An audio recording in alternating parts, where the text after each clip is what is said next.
Zobrala som babku k narodinám na výlet do Barcelony. Nikdy tam nebola a snívala o ňom celý život. Keďže to bolo všetko prekvapenie, tak babka ani môj priateľ absolútne netušili, aké budeme mať ubytovanie a čo sa mi podarilo vybaviť s hotelom.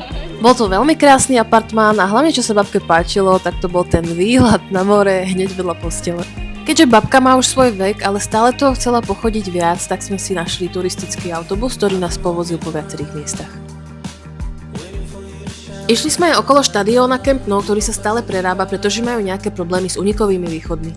Tu ma obaja nasrali, pretože sú veľkí fanúšikovia Barcelony a 4-krát som sa ich pýtala, či chcú vystúpiť a obaja povedali, že nemusíme. A takto vyzeralo to nemusíme.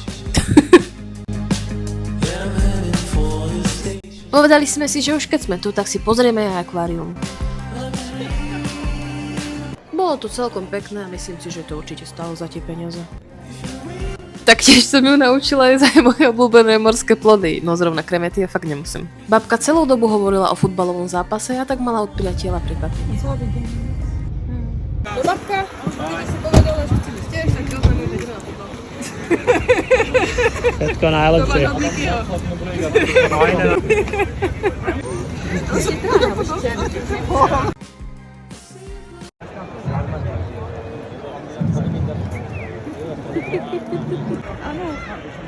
Áno.